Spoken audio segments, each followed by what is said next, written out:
500,000 souls vanished behind massive brick walls of isolated institutions. Society chose to forget them entirely, the massive doors locked from the outside forever shutting tight.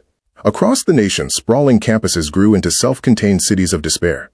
Silent halls echoed with the footsteps of doctors who held ultimate power over human lives always. Families surrendered their loved ones to the state with absolute trust. Official records promised modern healing, but the hidden reality remained completely different from the public narrative told.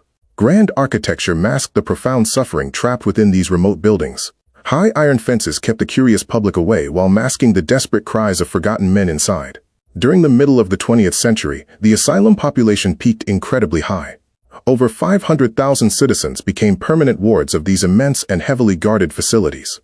Vast agricultural lands surrounded the buildings, providing cheap labor for the institution. Patients worked tirelessly in fields to sustain the very system that kept them locked away permanently. Inside the overcrowded wards, humanity slowly dissolved into pure statistical data. Nurses struggled to manage the overwhelming numbers, while basic dignity became an impossible luxury for every patient. Shadowy corridors housed men and women who had lost all hope. Daylight barely penetrated the heavy steel grates covering tall windows designed to prevent any possibility of escape. Experimental treatments emerged in the dark basements of these massive hospitals. Desperate doctors utilized extreme measures trying to cure the complex conditions they barely understood at the time. The lobotomy became a popular tool for ensuring absolute patient compliance. Thousands lost their personalities entirely, returning to the wards as quiet shells of their former human selves. Hydrotherapy submerged agitated individuals in freezing water for several agonizing hours. The medical establishment praised these brutal methods while ignoring the intense trauma inflicted on helpless, vulnerable people. Electroshock machines filled the treatment rooms with terrifying sparks and noise. Patients dreaded the mandatory sessions that erased memories and left them completely disoriented in the sterile halls. Budget cuts eventually crippled the grand system designed to heal everyone. Administrators crammed beds into hallways, creating dangerous conditions where disease spread quickly among the tightly packed populations. Food quality deteriorated until meals resembled gray, tasteless gruel served cold. The daily struggle for adequate nutrition further weakened bodies already broken by forced isolation and aggressive therapies. Many staff members became cruel overseers, ruling wards with iron fists. Accounts of terrible abuse remained buried in secret administrative files intentionally hidden from state health department inspectors. Families slowly stopped visiting as the terrible decades passed by relentlessly. Unclaimed letters sat in dusty mailrooms while isolated individuals forgot the loving faces of their own children. Anonymous graves filled the empty fields behind the large main buildings. Numbered concrete markers replaced actual names, erasing the final traces of distinct human identity from historical records. Investigative journalists eventually breached the silent walls with their hidden cameras. The shocking photographs exposed naked patients sitting endlessly in dark concrete rooms covered in pure human filth. Public outrage sparked sudden demands for immediate governmental reform and accountability. Citizens demanded answers from politicians who had ignored the growing crisis, festering within the broken mental institutions. A medical revolution arrived quietly in the form of small pills. The introduction of powerful psychiatric medications fundamentally altered the strict management of severe mental illness almost overnight. Chlorpromazine promised complete liberation from the physical restraints of the asylum. Doctors rapidly prescribed the new wonder drug, expecting a miracle cure for the most violent ward residents. Chemical restraints quickly replaced heavy leather straps and thick steel chains. The previously chaotic wards became strangely quiet as sedated patients shuffled aimlessly through the long, sterile hallways. Politicians recognized a brilliant opportunity to drastically reduce massive state budgets. Maintaining gigantic architectural beasts required immense funding that local governments no longer wished to provide the system. The concept of community care emerged as a noble new vision. Advocates argued that smaller local clinics could successfully treat individuals without removing them from normal society forever. Legislation passed swiftly, ordering the immediate release of thousands of people. The massive iron gates finally opened, releasing confused residents back into a completely unfamiliar modern outside world. Deinstitutionalization happened far too fast for any proper transition or planning. The promised local clinics were never properly funded, leaving thousands entirely abandoned without crucial psychiatric medical support. Discharged patients stepped onto busy city streets carrying only plastic bags. Many had lived inside the asylum for decades, lacking basic survival skills for the chaotic modern society. Homeless populations exploded overnight in urban centers across the entire country. Desperate individuals wandered aimlessly through strange neighborhoods, muttering softly to invisible demons haunting their severely fragmented minds. Prisons rapidly became the new repositories for the severely mentally ill. Without proper medication, many committed minor crimes, simply surviving while inadvertently securing themselves a warm jail cell. The collapse of the asylum system simply shifted the primary tragedy.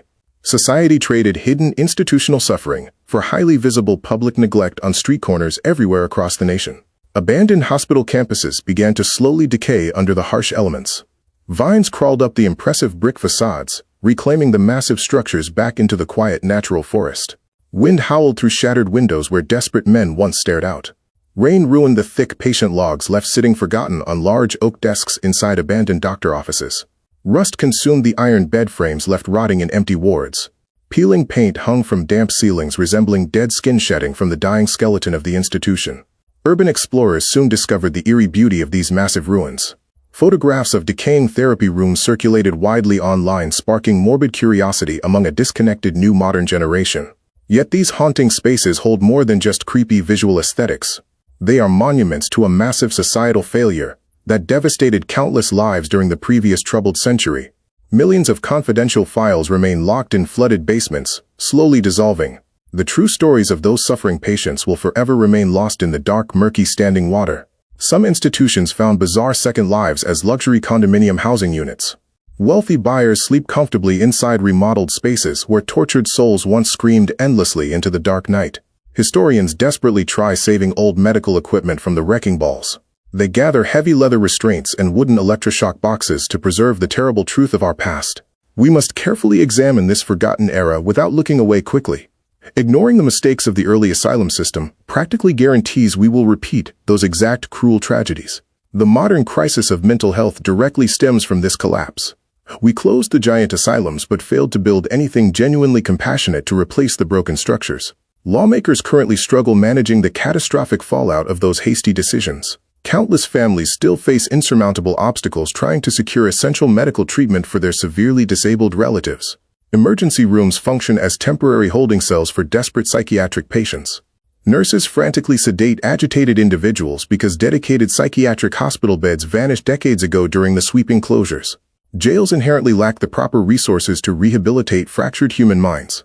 Guards utilize solitary confinement, punishing sick prisoners, instead of offering the genuine medical therapy they desperately need.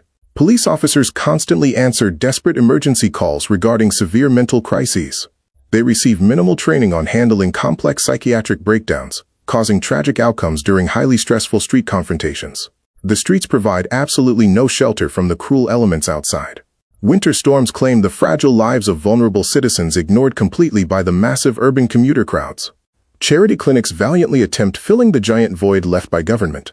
Underfunded doctors donate their limited time dispensing cheap medications to the endless lines forming down the block. However, the sheer volume of suffering overwhelms these tiny community efforts. We require a comprehensive national strategy addressing the chronic funding shortages ruining the American public healthcare system. Experts recommend building specialized humane facilities featuring modern advanced therapy programs. These new spaces must ensure strict accountability, preventing the terrible abuses seen inside the old asylum walls. Funding remains the ultimate barrier preventing meaningful progress in this field. Politicians hesitate allocating tax dollars toward a vulnerable demographic that rarely votes in major national political elections. Meanwhile, the ghost of the old system haunts our collective conscience. The grand buildings stand totally empty while the people they once housed sleep miserably on cold sidewalks. Looking back requires incredible honesty regarding our immense societal moral failures.